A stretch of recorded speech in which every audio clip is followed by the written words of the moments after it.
강북구에 있는 한 아파트 경비원을 자살로 몰고 간 폭행 사건이 연일 계속 언론에 보도가 되었죠. 그런데 폭행을 한 그 사람이 유명한 그 가수의 어떤 매니저였다는 사실이 더 우리에게 충격을 줬는데요. 그 사람이 했던 얘기들을 들어보세요. 야산에 묻어버리겠다.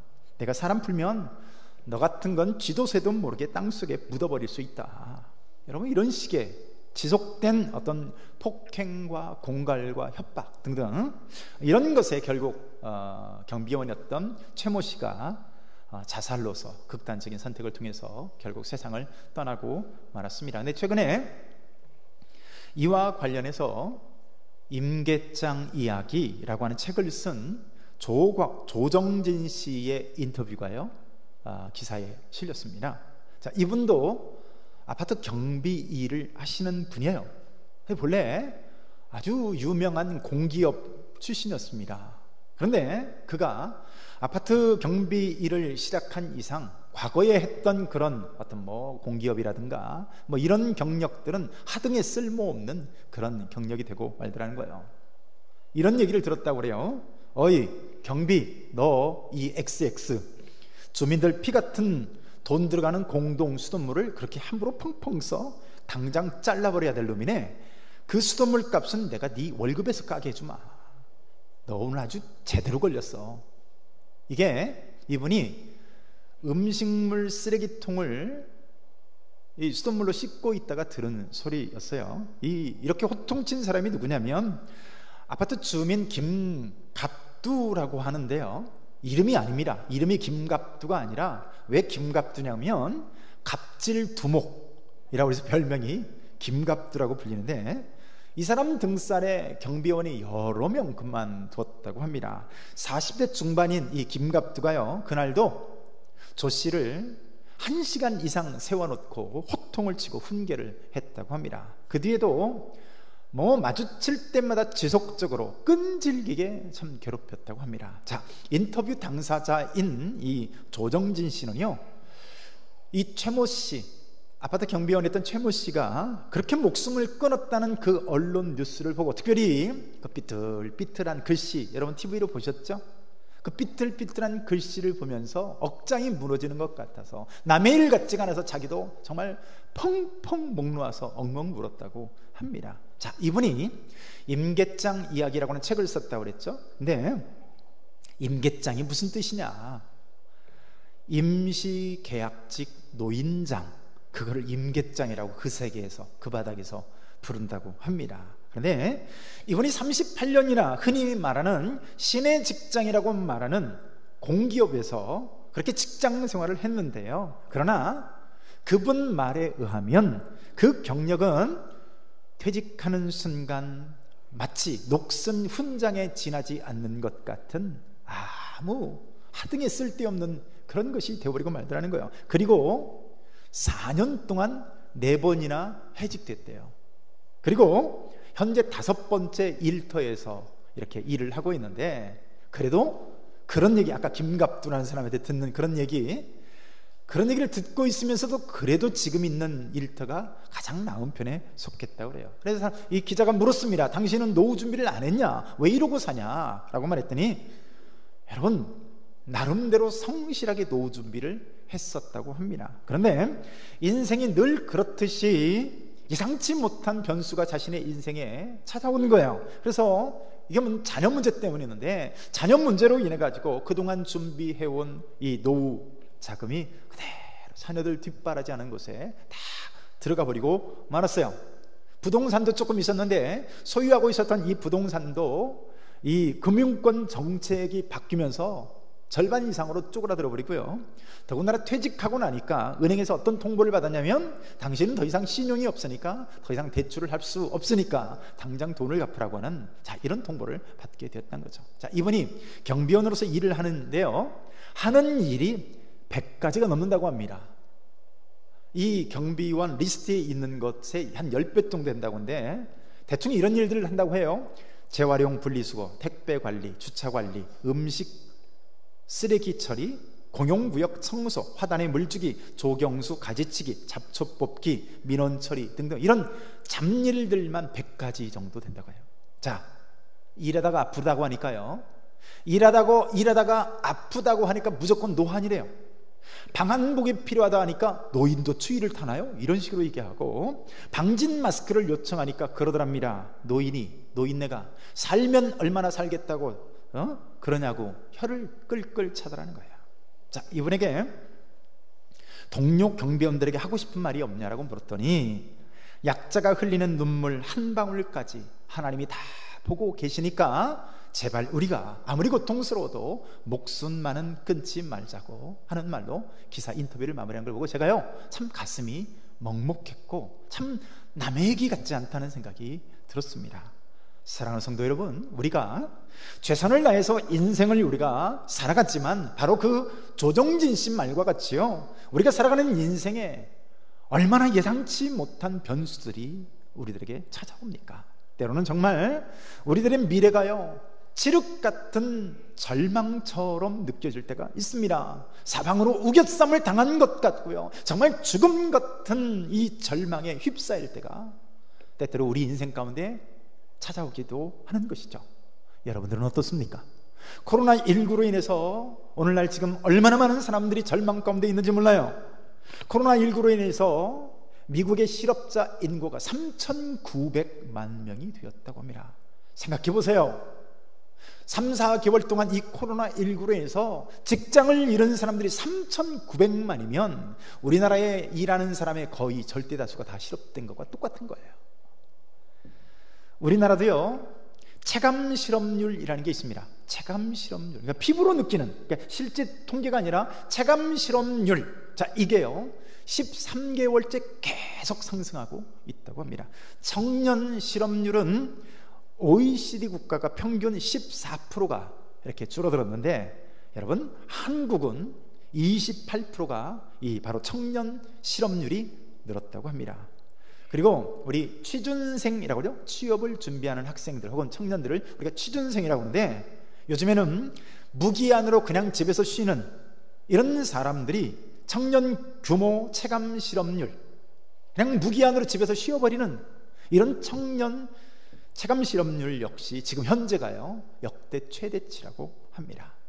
여러분, 오늘 본문에 다윗은 어떤 인생을 살았을까요? 사무엘하 22장 29절을 보면요, 우리 함께 한번 읽을까요? 본문이죠. 29절입니다. 시작.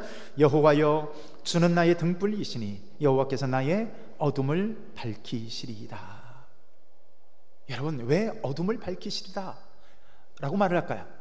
그가 어둠 가운데 삶을 살아왔기 때문에 그래요. 다윗 역시 앞이 보이지 않는 어둠 가운데 참 암울한 지난 삶을 살아왔던 것이죠. 고난이요, 한두 해라고 한다면 견뎌볼 만합니다. 또 언제 끝난다라고 하는 이 시계가 정해져 있으면 버텨볼 만하다니까요. 군대를 가는 친구들이 대부분 맞지 못해서 갑니다. 죽지 못해서 가요. 저도 특공대를 다녀왔잖아요. 특별히 공부 못하는 대가리를 가진 사람들이 특공대를 가는데, 제가 특공대를 갈 때 거기서요, 제가 군대에서 도는 한 가지 말이 있습니다. 국방부 시계는 거꾸로 매달아놔도 간다. 이 말 하나 붙잡고 버텼습니다. 왜? 그때 당시에 지금 정확히 기억이 안 나, 2년 반 정도 됐던 것 같은데, 아무튼 국방부 시계는 거꾸로 매달아놔도 가니까 2년 반만 버티자, 이를 악물고 시간만 가기를 바랬던 것이죠. 그러니까 이렇게 뭔가가요 끝날 시점이 정해지면 현재 좀 어려움이 있어도 버틸만 하다고요, 견딜만 하다고요. 그런데 다윗에게 주어진 이 암울한 어려움은 언제 끝난다라고 하는 시기가 없습니다. 그런데 어떻게 다윗은 그런 암담한 삶을 이겨낼 수 있었을까요? 29절에 뭐라고 말씀하고 있어요? 바로 주님이 다윗의 등불이 되어 주셨다는 거예요. 다윗에게 고난이 없었기 때문이 아니라 참으로 암담하고 참으로 암울한 상황이었지만 그에게는 여호와 하나님이라고 하는 이 등불이 있었기 때문에 그가 좌절하지 않을 수 있었다는 겁니다. 우리가 살아가는 인생길 역시 얼마나 거칠고 얼마나 참 험악한 그 시련의 파도들이 우리에게 다가옵니까?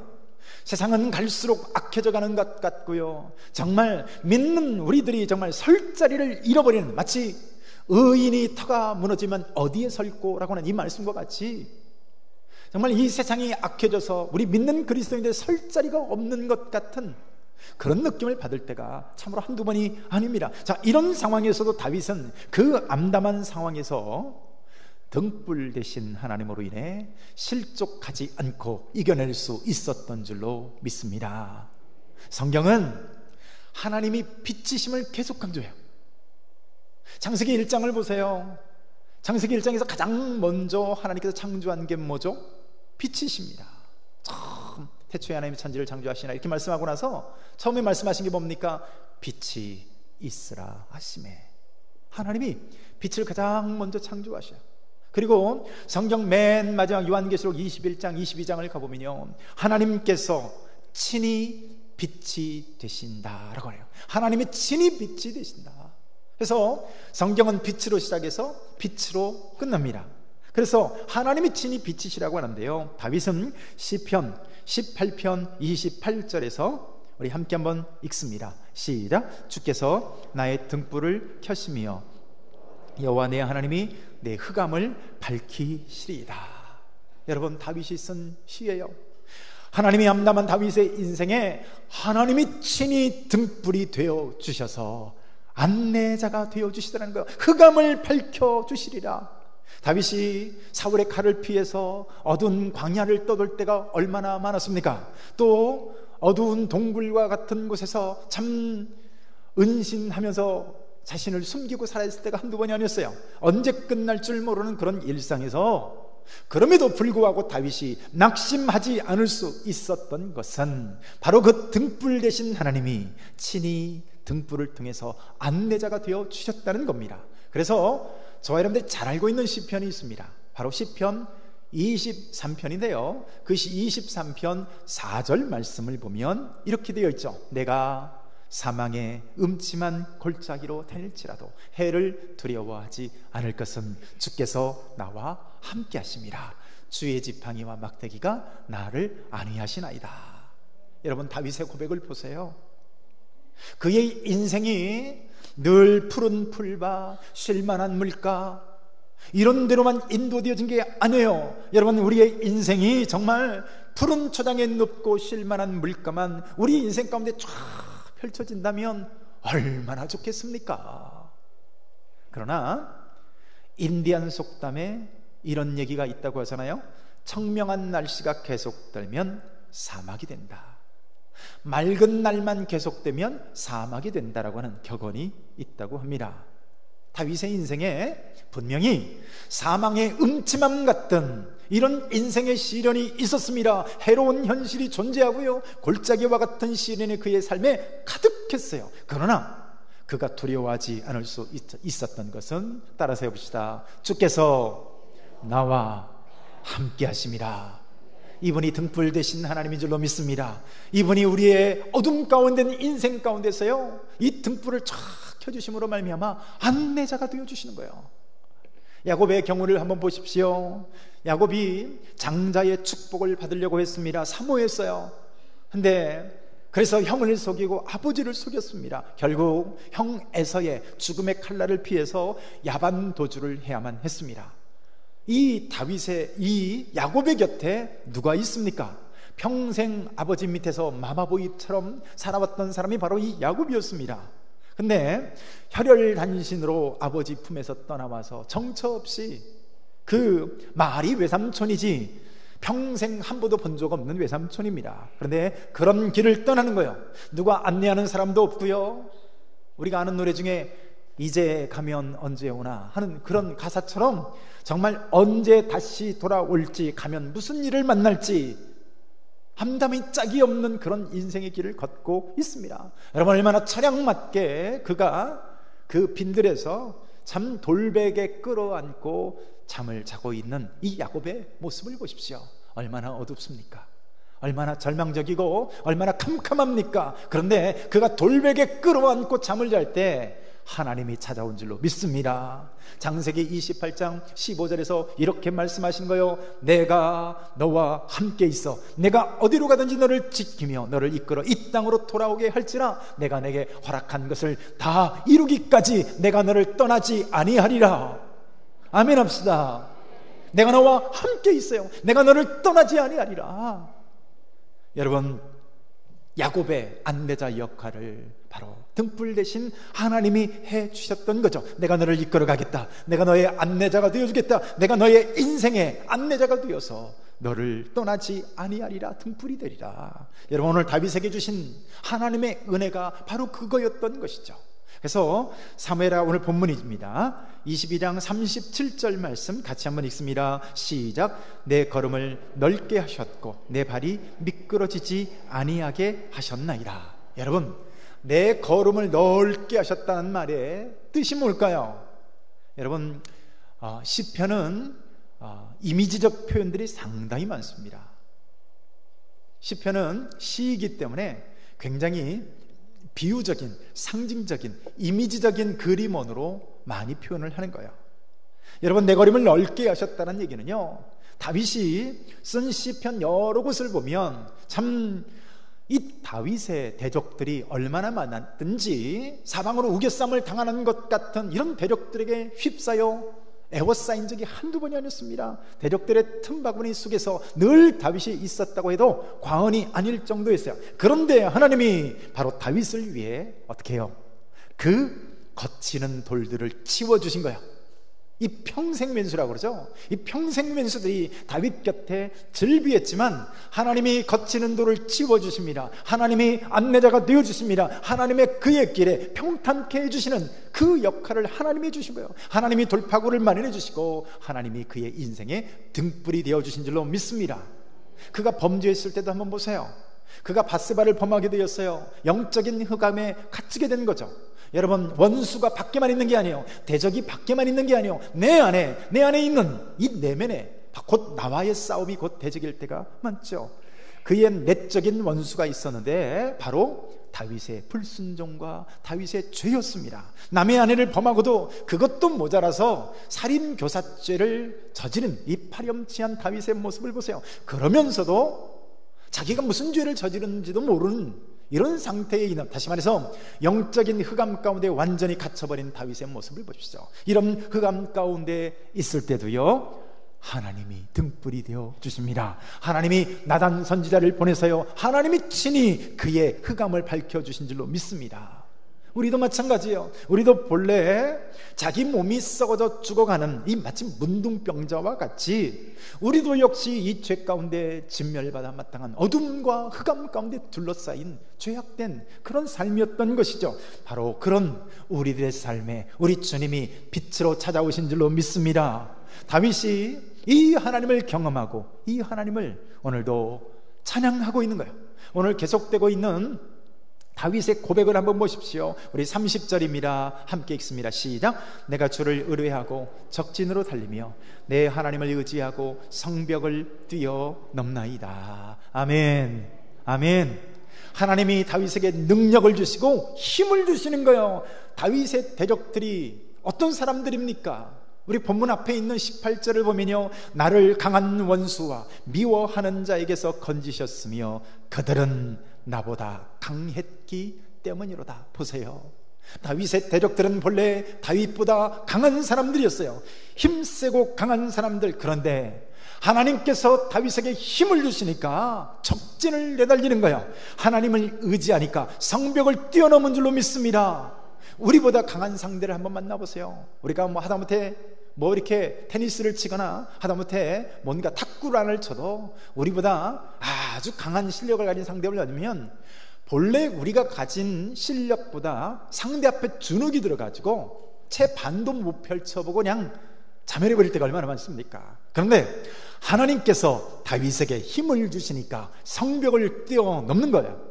당시 이 고대 전투 가운데서는요, 기껏해야 뭘로 싸울까요? 칼이나 창이나 이런 걸로 싸우는 거예요. 물맷돌 이런 걸로 싸우는 거예요. 그러니까 빠른 발걸음이 얼마나 중요한지 모르겠어요. 그러니까 발 빠른 사람이 이기는 거예요. 중국 무술에 보면 뭐 경신법, 축지법 이런 게 나오잖아요. 근데 아무튼 그런 고대 전투 가운데 오늘 다윗은 어떤 이미지로 하나님을 표현하고 있습니까? 22장 34절에 보면 나의 발로 암사슴 발 같게 하시며 나를 나의 높은 곳에 세우시며. 여러분, 나의 발로 암사슴 발 같게 하시며 라고 하는 CCM 찬양이 있습니다. 보너스로 제가 찬양을 불러드렸습니다. 잠결하고 한 절반은 지금 무아지경에 빠져 계셔서, 여러분, 하나님께서 힘을 주시니까요 성벽을 뛰어넘는 거예요. 하나님께서 힘을 주시니까요 암사슴 발같이 뛰게 하시는 거예요. 여러분, 다윗에게 골리앗을 생각해 보세요. 넘을 수 없는 성벽 아닙니까? 그 큰 골리앗. 다윗은 약관에 불과한 홍한 소년이었어요. 그런데 어려서부터 전장에서 잔뼈가 굵은 이 골리앗을 한번 보십시오. 그가 가진 갑옷과 창을 보세요.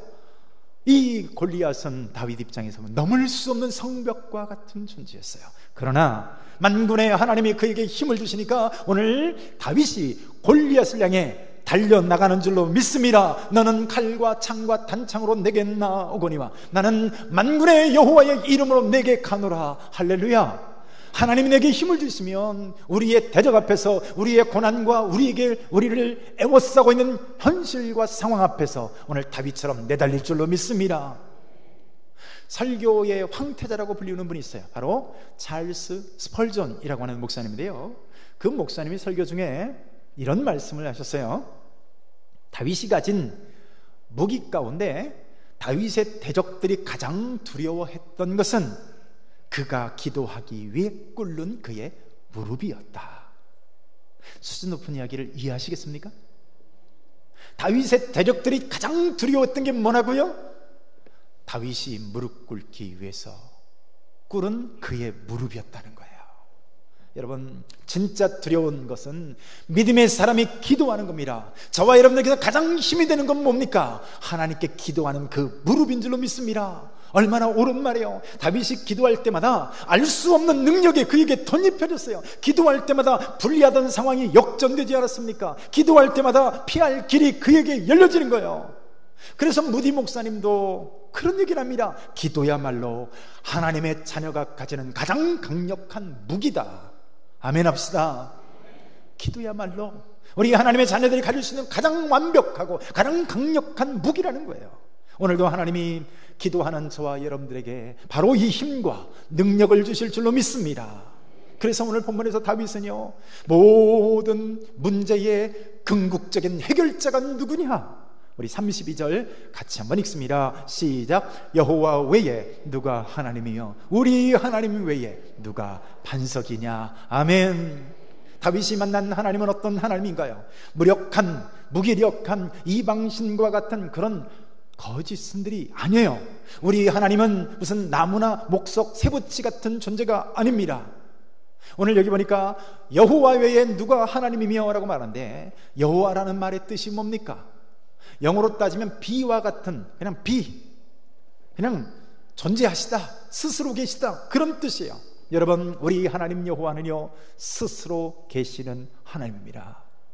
참 모세가 묻습니다. 하나님의 이름을 뭐라고 할까요? 나는 스스로 있는 자니라. 여러분, 우리 하나님은 사람의 손으로 만들어낸 우상단지, 나무, 목석, 쇠붙이가 아니에요. 영원 전부터 스스로 존재하시는 바로 전능하신 하나님인 줄로 믿습니다. 그래서 오늘 다윗이 노래하는 거예요. 여호와 외에 누가 하나님이뇨? 우리 하나님 외에 누가 진정한 우리의 요새이시냐 하는 거예요. 여러분, 이와 똑같은 찬양을 누가 하는지 아세요? 사무엘상 저쪽 앞쪽에 가보면 2장에서 바로 한나가 그렇게 찬양합니다. 2장 2절을 보면 여호와와 같이 거룩하신 이가 없으시니 이는 주밖에 다른 이가 없고 우리 하나님 같은 반석도 없으심이다. 할렐루야. 누가 우리 하나님 같으신가? 한나는 자식이 없는 사람 아닙니까? 그래서 아들을 가진 브닌나에게 온갖 멸시와 천대를 다 당했어요. 참 아들이 없는 서러움을 아십니까? 저도 모릅니다. 근데 당시에 이 자녀가 없다는 것은 절망적인 거였어요. 하지만 어떻게 사람의 힘으로 생명을 잉태할 수 있겠습니까? 그러나 하나님께서 기도하는 한나에게 바로 등불과 같으신 하나님이 하나님의 능력을 그에게 덧입게 하심으로 여러분 아이를 갖게 되어 사무엘을 얻게 됩니다. 그래서 그 한나도 역시 다윗과 같은 고백을 하는 거예요. 여호와 외에 누가 하나님이며 우리 하나님 외에 누가 반석이냐. 여러분들은 어떤 하나님을 경험하고 계십니까? 그랬다 하더라 식의 이런 피상적인 하나님을 믿고 있습니까? 아니면 오늘도 저와 여러분들의 삶 가운데서 친히 역사하시고 친히 일하시고 친히 응답하시고 친히 말씀하시고 저와 여러분들의 성벽을 뛰어넘게 하는 그 하나님을 범사의 날마다 오늘도 경험하고 계십니까? 여러분, 오늘 다윗이 그래서요 자신의 삶 속에서 만난 그 하나님을 높이며 노래하고 있어요.